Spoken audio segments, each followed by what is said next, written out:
ලංකාවේ ලොකු ප්‍රශ්නයක් තමයි මේ බස් ස්ටෑන්ඩ් එක ඇදුවට පස්සේ ඒක අපිරිසුදු කරා කියන සීන් එක. ඉතින් මම ඩුබායි වල පෙන්නන්නම් කොච්චර මේ මිනිස්සු ඒක පිළිවෙලට තියන් ඉන්නවද කියලා. මේ තියෙන්නේ මචං මෙට්‍රෝ ස්ටේෂන් එක. සාමාන්‍යයෙන් බස් ස්ටෑන්ඩ් එකක් වගේ තමයි මේකත් මෙට්‍රෝ 10 ගණන් මිනිස්සු දවසකට එනවා.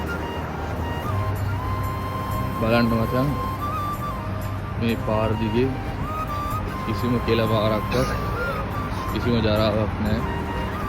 අර ලස්සනට මේ මිනිස්සු තියන් ඉන්නේ. මේක තමයි යතුද. කොච්චර ලස්සනද කියලා පිළිවෙල බලන්න. මේ තියෙන්නේ ඕලංගේ මෙට්‍රෝ කාඩ් වලට ඉතින් තමයි සල්ලි දාන්නේ. මේ පඩිපොළ ඔක්කොම බලන්න ඕන ලස්සනයි. අර පොඩි ඒසයක් වගේ බස් එක යනවා.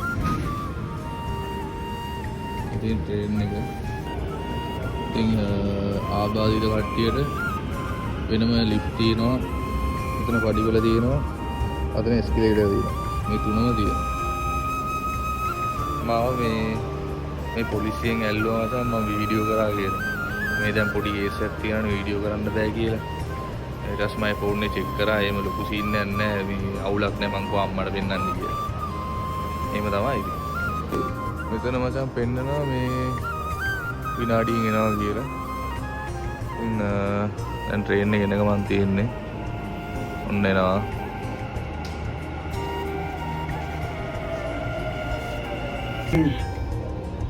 Expo 2020. The next station is Dubai Internet.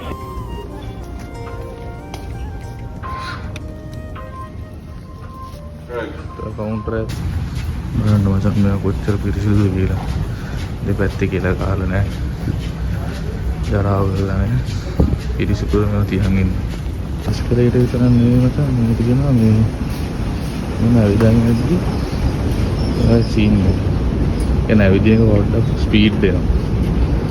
මේ උඩ අපි හයිවේ එකක් උඩින් යන්නේ. ඒ නිසා අර ඒකටත් දාලා දෙනවා මචං. අපිට ඇවිදින්න වෙන මචං.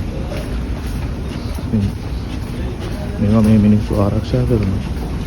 ඊට මේ රජය මේ ඔක්කොම කළමනාකරණය කරනවා. මට කියන්න තියෙන්නේ ඉතින් මේවා මේ රජය ගොඩක් කළමනාකරණය කරනවා. මෙතන වැඩ කරන කට්ටිය දාලා ටොයිලට් එකම අපිරිසුදු ඒත් ඒගොල්ලෝ ඒක පිළිවෙලට තියා ගන්න වැඩ කරන කට්ටිය දාලා. ඉතින් මිනිස්සු ඒව ආරක්ෂා කරනවා. ඉතින් මේ මොනොත් තමයි රටක් දියුණු වෙන්නේ. ඉතින් මගේ බස් එක අතන තියෙනවා. අදට එච්චරයි. ඉතින්